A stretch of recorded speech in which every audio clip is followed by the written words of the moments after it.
Hello, everybody. My name's Caroline Baum. I'm the ambassador for the Older Women's Network in New South Wales, and it is my great pleasure to be in conversation with my friend Maggie Beer this morning with you as we sort of inch our way into the festive season. Now, some people feel that the festive season is stressful and they approach it with apprehension and dread.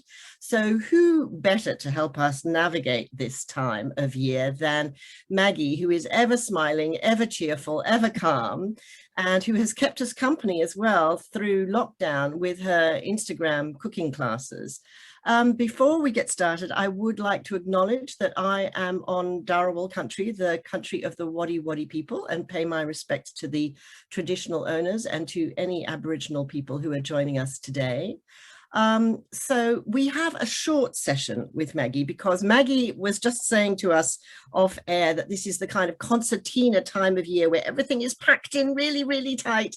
And so instead of an hour together, we've only got 45 minutes. So I'm going to talk fast, she's going to talk fast, and I'm going to ask you all to chuck your questions into the Q&A box. Look at the little icon at the bottom there on your screen and type in your questions, and I will feed them through our conversation so I get to as many of them as possible. And as a measure of just how busy Maggie is, she's not even talking to us at home. She's in her car parked outside her next appointment. Maggie, welcome to the Older Women's Network.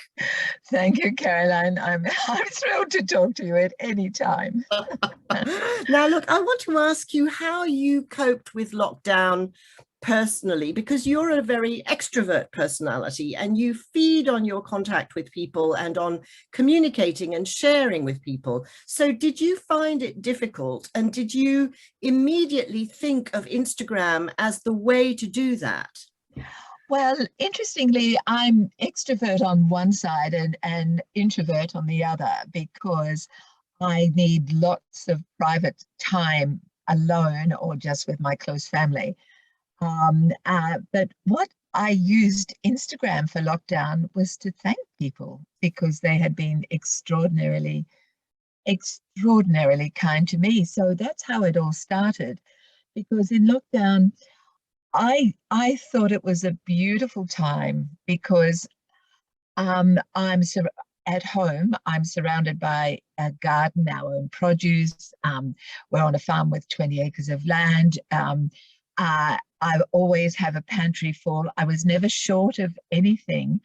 And so I wanted to share everything I know about how people could just enjoy cooking together with the limit of what they were able to buy at the time.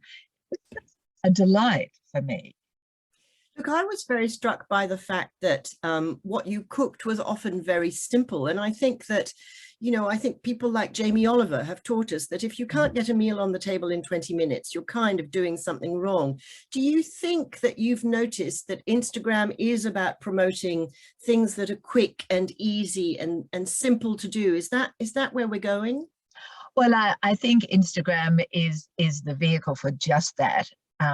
And I think so many people are grabbing onto it because if you can follow and be engaged by something that's simple, but it's going to taste fantastic and you're going to enjoy doing it, it's the first building block of many things to come if you want to become, more involved at a deeper level.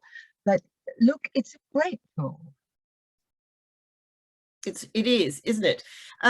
One of the things that I know concerns a lot of our viewers and our members, many of them are carers. And obviously aged care was front and center during this whole pandemic. We've seen people in aged care very isolated, cut off from family and friends. Yes. Incredible amounts of stress and anxiety around that. And that obviously must have put some pressure on your main activity and campaign around improving cooking standards in aged care, because you weren't able to teach the people who are responsible for food preparation. So how did that affect you, and what did you do about the fact that you were kind of stymied? Okay, it's an interesting question because the only thing I could do was support the cooks and chefs that were reaching out to me so I could support them in knowing what a hard time they were having. And often that sort of moral support is as much of a help that you can give, because there was so much negative talk that of the whole society, and for good reason, but it was impacting the people that were really trying so hard. And so in trying to give them the confidence that they were doing their best thing that they could, and they had to sort of sit it out, doing everything they could, knowing that there would come other times. I mean, it's not as good, is it, as being able to progress, but these people needed that support. Absolutely. And the people who had chefs who'd been trained by you in their aged care would at least have had the comfort of better food while they couldn't see their families. But I'm wondering, Maggie, what you think we as carers and as family members, if we've got people in aged care, what we can do to help you further your cause. What do we need to be asking when we go and visit places? Okay, if we're talking firstly about if we have people we love in an aged care home, I'll tackle that first. And that is one of the things, the most powerful thing you can do, I feel, is to arrange your visit. So you're having a meal with your loved one, and then you really understand what is happening. And particularly if you were in a position of choosing which home to go to, I mean, that is a really critical piece of advice. But if a home is not willing for you to do that, you know that there is an issue. And if you sit and actually understand what is happening, then you have a stronger voice to talk to management and say, how can I be part of a food group so we can all get better? I think most people always want to do better, but they don't always have the path to doing it, the skills, which is why, you know, training of the cooks and chefs is so important to me, but that is not enough. You have to engage management to understand that food is the quickest way to well-being. And so, yes, I think that's the first and most important step. Is it important, for example, to ask management how much you spend on food per person? Yes. Well, this is an interesting thing too, because since the Royal Commission, and what was it, 6 months ago, time kind of gets a bit muddled for me as just how long ago, because so much happens. There was an edict from the government that there would be $10 a day extra for every person in aged care to go towards well-being. Well, it was supposed to be just for food, but it got watered down a bit, I believe, if they open the books to transparency of the home. So in other words, you couldn't just take the money and just use it for something else, supposedly. That is the concept of what the government put out. We haven't yet got to that first transparency stage. So if that is happening, I think there is every right for the individual to say, did you take on that extra $10 a day? And how have you used it? We need to just ask questions, but not in so often it's how you ask, and not in a damning way, but help me understand, and how can I help? Yes, because I think, you know, when I came and attended one of your fantastic workshops training these cooks, I was made aware of how complex the issue is in terms of, for example, is the food cooked on site? Is it delivered by an outside caterer? And so, for example, when you walk into aged care, is it important that you notice whether there is an aroma of food being prepared in the areas where you would hope to smell those things? Well, Absolutely. You know, one of the most evocative things is smell. Good smells, smells that take us back to comfort and good feeling. And as we age, all our senses diminish somewhat, unless it's something that's really heightened in an individual. But we as we age, we lose saliva. Our saliva diminishes. Our saliva is the key to hunger and to digestion. So we need smells, aromas of beautiful food more than ever, because an aroma can switch on saliva. And I know when I walk into a home and I can smell, just walking in the door at lunchtime, and I can smell real food, that I know there's something special here. But there is, so yes, incredibly, incredibly important. And one of the difficulties is many of the homes are old, and the dining room is sometimes very large and institutionalized sometimes, and a long way away from the kitchen, just from an issue of flow. So then, if that's so in the home that your loved one is in, there is the need to engage and find a way. Well, it's what we try and do: engage and find a way that in the where the residents are actually eating, we can have those smells of something being cooked immediately, even if it's only the smallest part of a meal, even if the meal is coming from a commissary already done, just the cooking of onions in a sunbeam fry pan, of having bread being baked in a bread maker to maximize scent. I mean, it would be best of all if every kitchen is right next to a dining room, but we have to work with what is and hope that new plans embrace the importance of aroma and freshness and joy. What do you think, in some smaller group homes now, I'm noticing that you get a sort of a care person in a group home for, say, 8 to 12 residents, Yes. and they might have a kitchen where they're directed to participate. So they might do a little bit of the chopping, for example, as part of the food preparation. Do you think that's the model for the future that you would like to see? Oh, that's about perfect. That's perfection for me, because when there are places where there is not the opportunity for the residents to do anything for themselves, what does Montessori say? Everything you do from me, you take from me. And so to have a small home with a carer who has empathy and understanding about food and the knowledge of food, and it becomes a sharing of the table, but a sharing of the chores of those who want to be involved. I mean, there are some that would find that even, overwhelming, but it's very much a pattern for the great dementia care.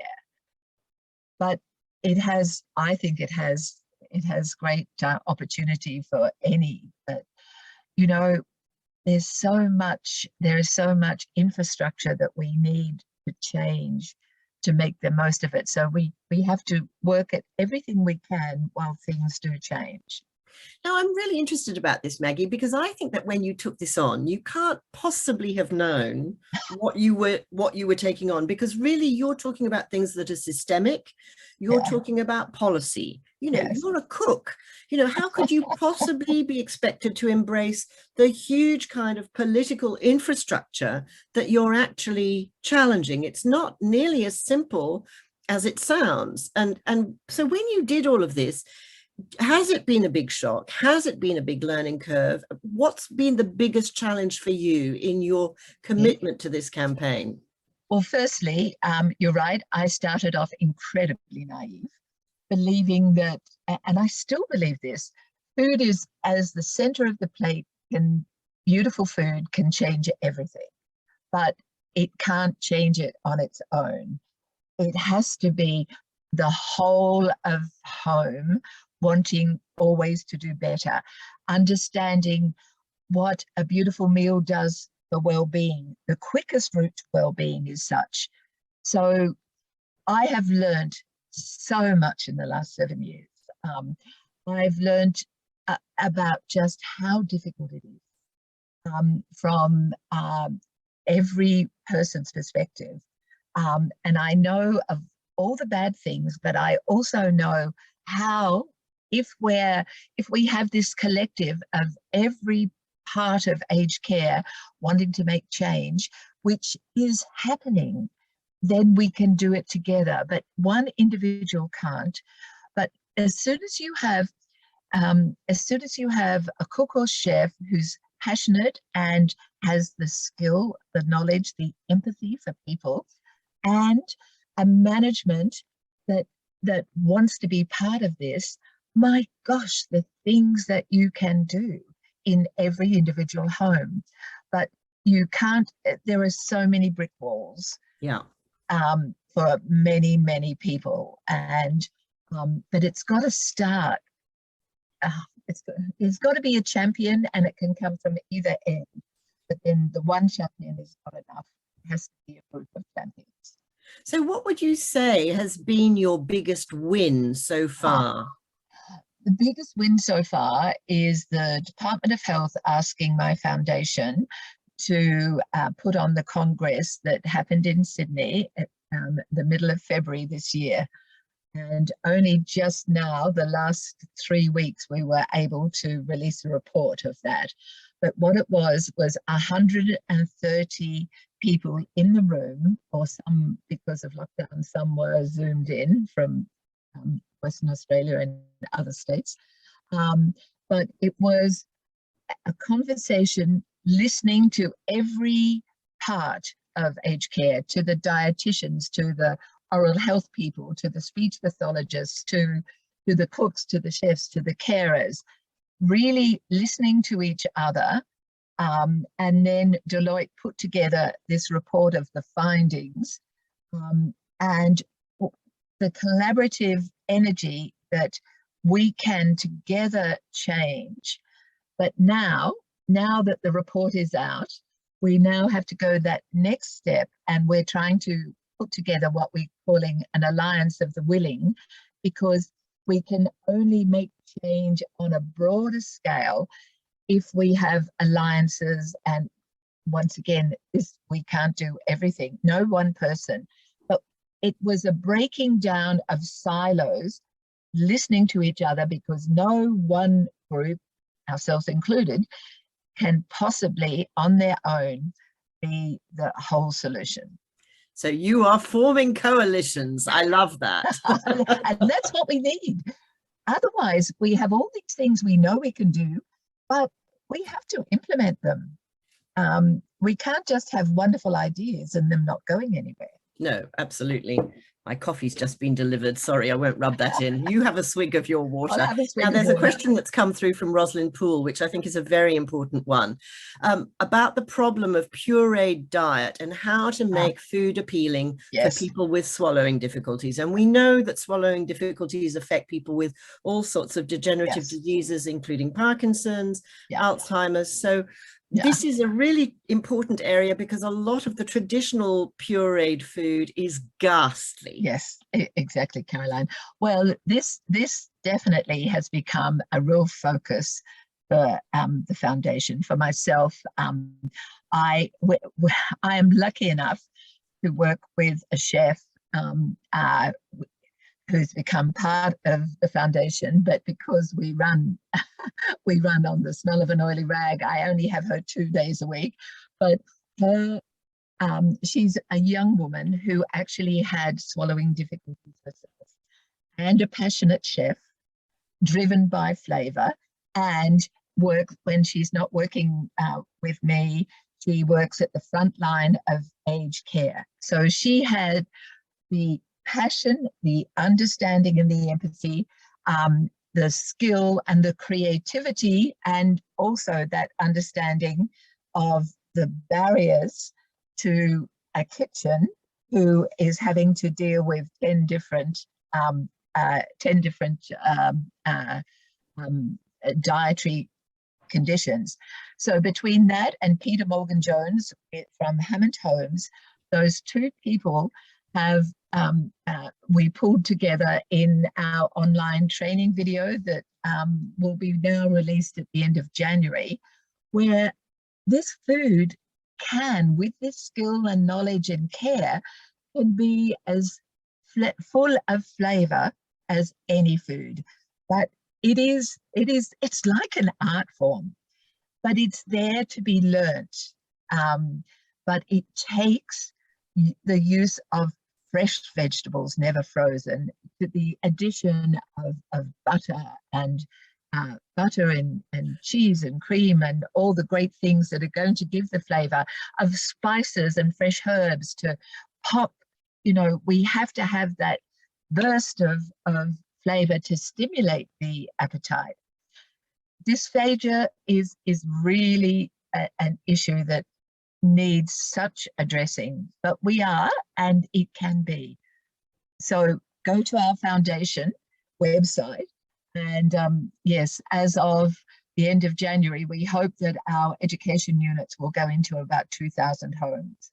Fantastic. That's brilliant. I do remember the day that you and that wonderful cook that you're talking about made those very colorful, very intense purees, and they absolutely pop your taste buds.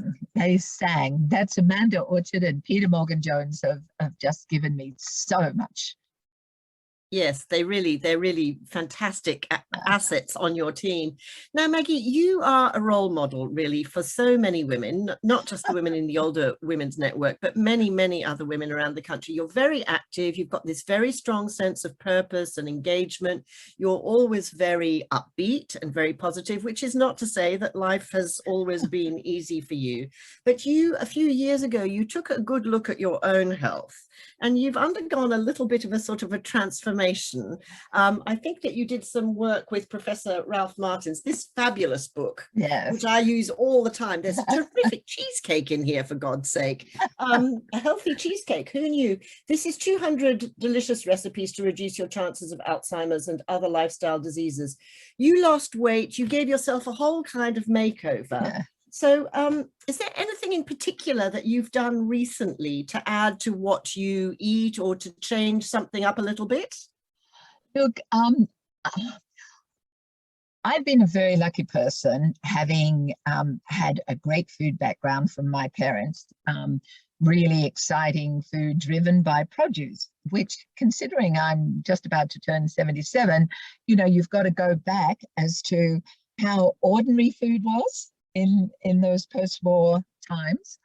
But I had that basis. I also, when I came to the Barossa in this Mediterranean climate, with never using a preservative ever, other than sulfur in wine, sorry. So and everything had to be natural. So I had this base. But it was working with Professor Ralph Martins in the book that we did together. I learned so much from him about the choice of ingredients, that even though I had such a good food diet all my life, there are those that will give you the best bang for your antioxidants, your protein all day. So they're the things that I learned and brought into my diet. So it was only ever tweaking, but also it just coincided with a time in my life where I took time to walk every single day. And Colin and I started walking with friends, the Camino Trail and all these things. I've always worked so hard. I haven't taken the time until the last 5 years to actually allow myself not to have to start early in the morning and be able to go out early and just be in the garden, be walking. So it was putting into practice everything that Ralph has always said, But most of all, giving myself permission to take the time to look after myself. That's a very simple message and a very compelling one, I must say. Now, I want to add something to that. We've had a question from someone ahead of this morning's conversation about whether you've considered veganism or vegetarianism in this new look at sort of healthy food. What's your take on that? Because it is gaining a lot of momentum. Okay. Yes. Well, look, I have a very wide diet, but I could very easily have been a vegetarian because I have a big vegetable garden. I know the difference, the flavor that we get from something that's just picked, cannot be compared. I have a love of vegetables, and I don't see myself restricting my diet, but I eat very little meat, lots of vegetables and fish. So I could almost be called almost a pescatarian. But as for veganism, I understand there is a real push to this. And I think there's beautiful food, and it's all about plant-based and legumes and and grains and plants and extra virgin olive oil. All of these things can do wonderful, wonderful food, and I believe in that. But I do think that if you choose to be a vegan or even a vegetarian, you have to work at your protein much harder. So that's a choice you make, and good for you, because but for me personally, it doesn't suit. But I think there is so much in my recipes for life that do allow, if you're a vegan or a vegetarian. And when we are putting food together, recipes for aged care, we try and introduce a lot of legumes, a huge amount of vegetables, and choose the vegetables with the most antioxidants, everything that's purple and orange and bitter greens. So it's there for the using. Yes. I know you'll never give up butter. I can't imagine Maggie beer without butter is just a complete impossibility. Let's just stay a little bit longer with the issue around eating sensibly, but also, I suppose, maybe thinking about frugality. A lot of our members are on a pension and have a limited budget. They may not be living in care, but they're buying carefully for themselves.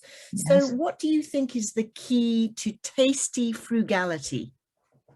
Okay. The key to tasty frugality is not wasting anything, right? And to choosing what you buy and buying the freshest possible, but also planning, because, for instance, making, if you're a meat eater, using secondary cuts, very slow cooked with lots of spices for flavor, and then putting them aside. And freezing is one thing, but freezing does take away flavor. I've got this little home kit of making a sealed plastic that I can use. Something like a slow cooked meat could be sealed without oxygen in the fridge and could last 10 days, right? Wow. So that's the kind of cryo-vacuum, is it? Yes, it's a little bit, $120. A little cryo-vacuum unit for the home. That's a huge, that's even better than freezing. But it's about recipes that can be for 2 or 4 that can be split to be eaten later or to be used differently. Take poaching a chicken. You can have a soup out of that by adding grains. You could have the breast meat that can be used for sandwiches, and the legs can be used to be crumbed to be something else. So it does take food knowledge to make it easier. But planning, buying well, and seeking out good recipes for two. Not so easy to find, but yes.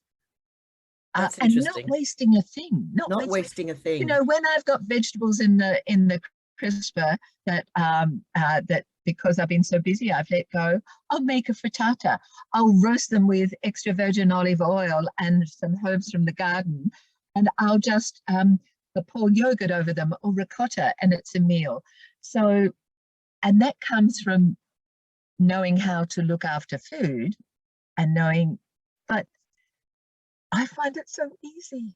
I know it's second nature to you, but you would be amazed. You know, I think a lot of this stuff is actually old wisdom. You know, I get this sort of wisdom from my mother, who's 93 and French. And, you know, she lived through the occupation in France and told me about all sorts of things that they cooked to get through the war, which don't necessarily have to be ghastly. So, for example, you know, now some cooks are coming back to the idea that you fry up potato peel and that can be a delicious crispy snack. You don't throw away the leaves on the cauliflower. You use them, which is what Ottolenghi does. Yes, it is making the most of every plant or animal. So you never waste, you know, the beetroot, a bunch of fresh beetroot, the beetroot leaves in the salad, sweating them off in olive oil. And all of those things are just maximizing produce, maximizing flavor. That's right. Yes. Now let's come back to Christmas and Christmas festivities, because this is really a source of incredible pressure and anxiety and family tensions about who gets to do what. And do you think that, I mean, increasingly as a population, we are no longer particularly Anglo in terms of the mix of demographics. So you don't have to be a slave, do you, to the sort of Anglo tradition that Christmas isn't Christmas without a turkey or a ham. What are the other things that we could be thinking about? Okay, well, one of the big things I think is we have to think about where we live.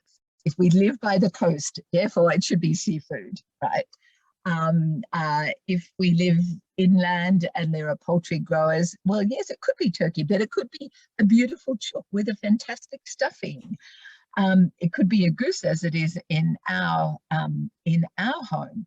I love a ham, but only if it's been traditionally smoked, and it's an expensive and wonderful thing if you have enough people coming that you get very sick of leftover ham. If you've got a lot over. You know, the thing that's most important, I think, to take away stress is I do everything I can before, there's so much you can do before Christmas Day. You give everyone, I mean, I want to cook everything, but I have everyone do a job, you know. And I leave the salad to the last moment. I've already made the stuffing the night before. I put the chook in an oven bag so it can cook slowly, and then I brown it. So it's a planning thing again. And don't take on too much, and don't try and be what is it? Martha Stewart is who I think of, the American who does everything so perfectly. Oh my God, terrifying. But I think, you know, it's not necessary to show off. I call that cooking applause cooking. And you don't have to do applause food. You have to do food that you've cooked with love, because actually I think you can taste the love. Absolutely, but you also have to cook with the season. So the cherries will be out. So pick the cherries and put them in a jelly and have some double cream for dessert instead of something more complex. Have cooked the fish, perhaps poached it or on the barbecue with a bit of smoke, that it's cold, and do a beautiful mayonnaise. So don't try and do a hot meal if you're in a hot climate. And also for me, this is personal, I never plate up. It's all on the big table. Everyone helps themselves. Yes. And taking away stress. Just love having the people around your table, but give them jobs. Yes. Isn't that interesting that the whole idea of bring a plate, which is so essentially Australian and is often misunderstood by people who think you bring a plate but nothing on it. But anyway, once you've got past that cultural sort of misunderstanding, actually giving people a role every time you do it, people seem to enjoy themselves more. And, you know, the control freaks among us worry and think everybody's going to bring the same thing, or nobody's going to cook to my standard. It doesn't matter. No, people need to be connected with each other, and it needs to be inclusive. Whatever way that works for you. As I said, I'm the control freak that wants to cook everything, but that doesn't mean that if I was going somewhere and asked to bring a plate, I would love to do it, and I would love to be part of that. So as a control freak, if I were doing it that way, I'd say, well, okay, you bring salad, you bring, you bring a jelly, and so it is cohesive. I would go that far, because otherwise I might have 10 potato salads. Exactly. Well, I would be happy with 10 potato salads, but that's just me. Now, we had a chat a couple of months ago with Belinda Jeffrey, which was really lovely. And she rushed into her kitchen to show us her favorite pans and extolled the virtues of her copper pans. Do you have a particular favorite kitchen gadget that you absolutely can't live without? Yes, and I didn't bring it with me because it's a little electric gadget, and it's a very small food processor called an Oscar. Oh. And it's got a really big motor. Well, I mean, it's only tiny. It really is. It's, most it's about a third of the size of most food processors. So it makes a wonderful pesto if you're not doing it by hand. And who does? I do sometimes, but not often. It allows you to make a small amount, say an amount for 4 of mayonnaise by dripping it in, drop if you're not doing it by hand. It is the most it's the most practical thing in my kitchen, because if you're only cooking for 2 or 4, food processors are too big, and the blades never pick up everything. So that's and how do we spell Oscar? Is that spelled like Oscar and Lucinda? Yeah, yes, like Oscar might have a K in it. Okay. Whereas Oscar and Lucinda is a C. Okay, let's just all look up Oscar. Okay, we'll look up various spellings of Oscar. Mind you, I've had it for 20 years. Wow, yes, these things do have motors that are completely indestructible. Yes. Colleen Kelly would like to ask you, who are the biggest influences in your life? Oh, well, I think in my life, then I have to say my mother, who gave me the joy of life, no matter, found joy in every day, even when things were really tough. And my Auntie Glad, I left school at 14 when my parents lost everything. And she was the headmistress. She was 6 foot tall and single, and she was the headmistress of a boys' school. And she took over my education in so many ways, in terms of feeding me the right books to read. And I was always a reader, but she channeled me. So, and I'm going to have a third woman, and that was my first serious boss, Erna Beckett, who was the consul for America in Sydney, and my first job after I married. And she taught me about positive reinforcement can come through criticism or critiquing. And so I learned that you must be open always to look for a better way of doing things without it being a criticism of what you've already done. So and that's not my food life, but that's the basis of my life, I guess. Okay, well, we're going to allow you one more then in terms of your food life more specifically, because those are fascinating. I've never heard you talk about them. And certainly that glancing mention of your parents losing everything, I'm wondering whether that's the key to your sort of perspective of resilience and your kind of, you've got a great sort of buoyancy about you. Maybe that's because you've seen how it's possible to recover from those sorts of setbacks. Yes. I think in some strange way, it was a great gift to me, which is strange, but yes. My food life, well, Stephanie Alexander in her knowledge, but there is someone else, and that's an American writer of the 1930s, and Pellegrini, who wrote about the utilization of every plant or animal, and that you should plant. He wrote a book called Food Lover's Garden, and about every single plant should be food bearing, and that's what has sustained me in our farm at home. Yeah. Oh, that's beautiful. Thank you for telling us that. Now, the bad news for everybody is that Janice Cave has shared with us, she's been quick on the Google draw, that Oscar is no longer available in the small size. So we may have to look for an alternative there, Maggie. Damn. Well, yeah, perhaps just a rotary beater is my other favorite thing. That's a great thing to have. From my mother-in-law, I have an orange-handled rotary beater, which is really, really handy. Okay, well, let's hang on to that manual treasure then for a little bit longer. Now, we've got to let you go because you've got your next meeting in 3 minutes. Thank you so much for being so generous and inspirational as you always are. Have a fantastic festive season. Remember to have a break.